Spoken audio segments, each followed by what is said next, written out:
Selamat pagi tuan-tuan dan puan yang dihormati sekalian. Secara rasmi baru sebentar tadi kita sudah terima keputusan rasmi bahawa timbalan Presiden PKR yang baru adalah Nurul Izzah mengalahkan Rafizi Ramli.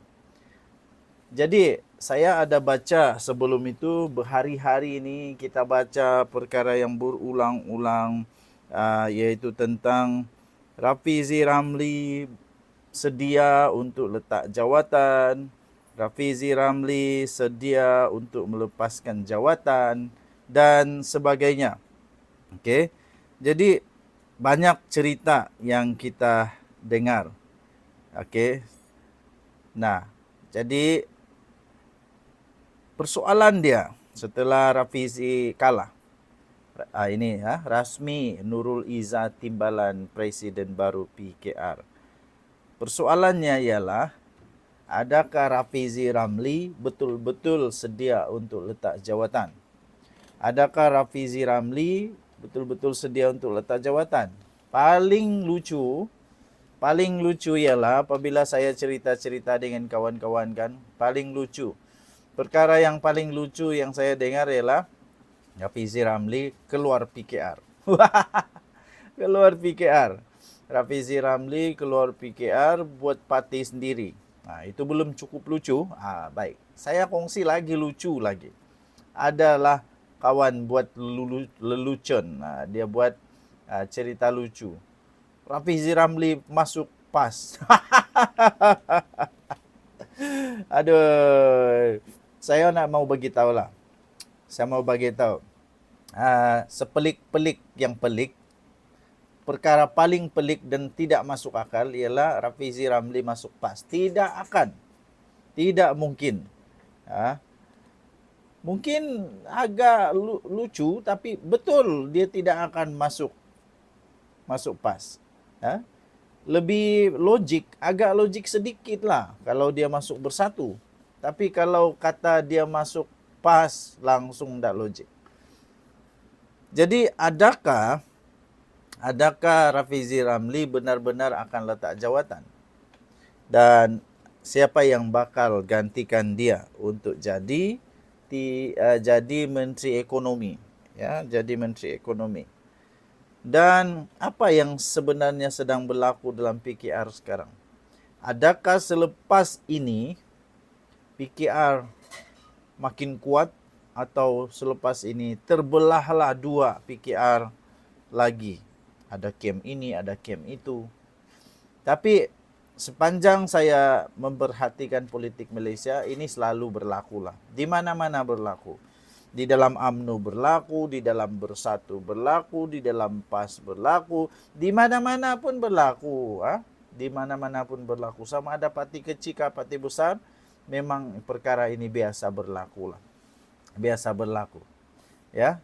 Jadi selepas ini kita tunggu apakah keputusan Rafizi Ramli, adakah dia akan meletak jawatan sebagai dalam jawatan-jawatan dia yang tertentu.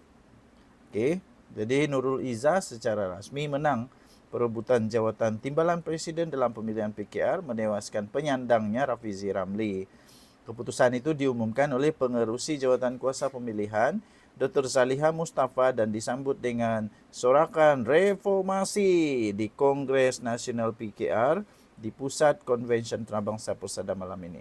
Menurut Zaliha, Nurul Izzah memperolehi 9,803 undi namun tidak mendedahkan jumlah undi yang diperolehi Rafizi. Terdapat kira-kira 15,000 perwakilan yang mengundi secara fizikal dan dalam talian dalam pemilihan kali ini. Rafizi kemudian dilihat meninggalkan Dewan selepas Kongres tamat itu tanpa memberikan sebarang kenyataan kepada media. Okey. Tahniah diucapkan. Terdahulu, Malaysia kini memetik beberapa sumber parti yang menyatakan bahawa Rafizi telah tewas. Dan secara rasmi, dia sudah tewas lah. Jadi kita tengok nanti apa berlaku seterusnya. Tinggalkan komen anda. Bye-bye. Salam sejahtera Malaysia. Baru sebentar tadi kita menerima satu berita yang cukup menyedihkan untuk seluruh negeri Sabah.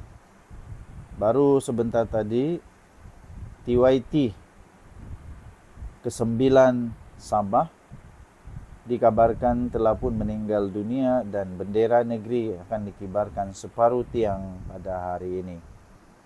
Kerajaan negeri mengisytiharkan hari ini sebagai hari berkabung berikutan kematian bekas yang di-Pertua Negeri Sabah yang ke-9, iaitu Tun Ahmad Shah Abdullah malam tadi.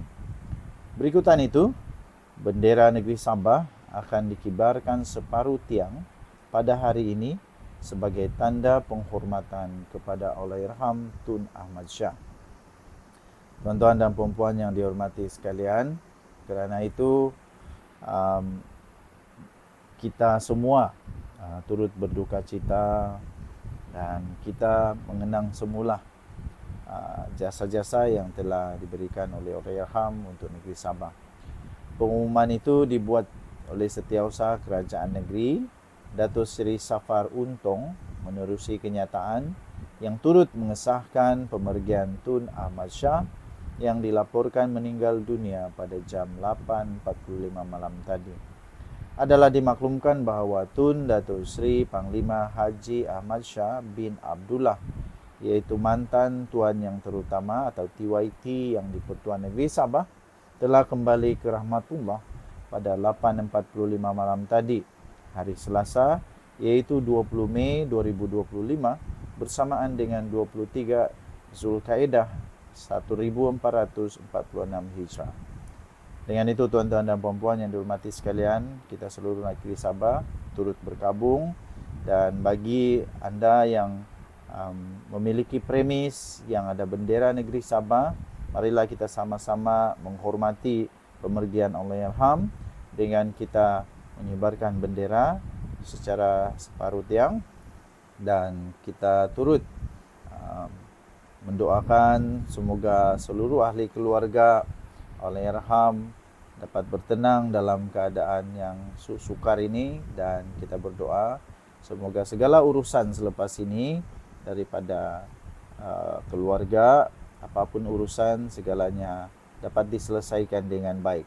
Kita berdoa ketabahan, kesabaran pada mereka, dan kita terus sama-sama menjaga keharmonian negara Malaysia, negeri Sabah terutamanya. Tinggalkan komen anda, kita sama-sama ucapkan salam takziah kepada keluarga ini. Bagi anda yang beragama Islam, bolehlah mensedekahkan Al-Fatihah kepada keluarga, kepada Allahyarham. Okay? Kita jumpa lagi. Bye-bye.